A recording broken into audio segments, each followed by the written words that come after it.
Degree college ఏర్పాటు చేయాలి. ప్రభుత్వ డిగ్రీ కాలేజ్ ఏర్పాటు చేయాలి.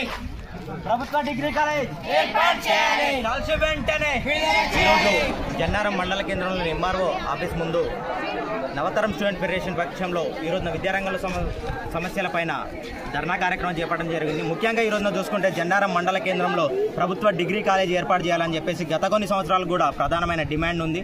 దాన్ని అధికారులు పెడచెవిన పెడుతూ దాన్ని అసలు పట్టించుకోకుండా ఈరోజున ముందుకు పోతున్న పరిస్థితి చూస్తున్నాం. మన ఎమ్మెల్యే గారు కూడా గత ఎన్నికల్లో ఇక్కడ ప్రభుత్వ డిగ్రీ కాలేజ్ ఏర్పాటు చేస్తామని మాట ఇచ్చారు, కానీ దాన్ని పట్టించుకోవడం లేదు. వెంటనే ఎమ్మెల్యే గారు ఈ ప్రధానమైన సమస్యను ఏదైతే ఉందో జన్నారంలో దాదాపుగా ప్రభుత్వ జూనియర్ కాలేజ్లో మరియు ప్రైవేట్ జూనియర్ కాలేజ్లో కలిపి ఉన్న 300 నుంచి 400 మంది ప్రతి సంవత్సరం ఇంటర్మీడియట్ విద్యను పూర్తి చేసి బయటకు వెళ్తున్న పరిస్థితి. కాబట్టి దాంట్లో కేవలం ఒక 20 నుంచి 30% మంది మాత్రమే డిగ్రీ విద్య కోసం వెళ్తున్నారు. ప్రభుత్వ డిగ్రీ కాలేజ్ లేకపోవడంతో దాదాపుగా 80% మంది డ్రాప్అవుట్స్గా మిగులుతున్నారు. కాబట్టి వెంటనే ప్రభుత్వ డిగ్రీ కాలేజ్ను జన్నారం మండల కేంద్రంలో ఏర్పాటు చేయాలని చెప్పేసి ఈరోజున ఎన్ఎస్ఎఫ్ పక్షాన డిమాండ్ చేస్తున్నాం.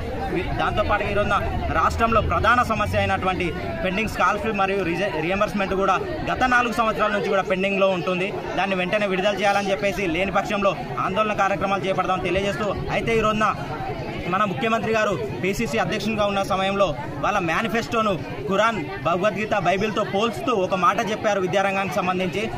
ఇప్పుడున్న స్కాలర్షిప్ విద్యార్థులకు సరిపోతలేవు, ప్రస్తుత ధరలకు అనుగుణంగా వాటిని పెంచి మేము స్కాలర్షిప్లు అందిస్తామని చెప్పారు. అది ఇప్పుడు ఎట్లుందంటే వాళ్ళది బోగస్ మేనిఫెస్టో అని ఇక్కడే తేలిపోతుంది. స్కాలర్షిప్ పెంచడం పక్కన పెడితే ఉన్న స్కాలర్షిప్స్ కూడా దిక్కులేదు. ఈరోజున కొన్ని వేల స్కాలర్షిప్ పెండింగ్లో ఉంటున్నాయి. ఈరోజున రియంబర్స్మెంట్ మరి స్కాలర్షిప్ విడుదల కాక ప్రైవేట్ యాజమాన్యాలు కళాశాలను మూసివేసే పరిస్థితి కూడా నెలకొంది. అయితే వెంటనే ఈ సమస్యలన్నింటినీ పరిష్కరించాలని చెప్పేసి ఈ అసెంబ్లీ సమావేశాల్లో ఒకవేళ మీరు స్కాలర్షిప్ గురించి మరియు విద్యారంగ సమస్యల గురించి చర్చ పెట్టకపోతే రానున్న రోజులలో ఎన్ఎస్ఎఫ్ ఆధ్వర్యంలో ఆందోళన కార్యక్రమాలు చేపడతామని చెప్పేసి హెచ్చరిస్తున్నాం.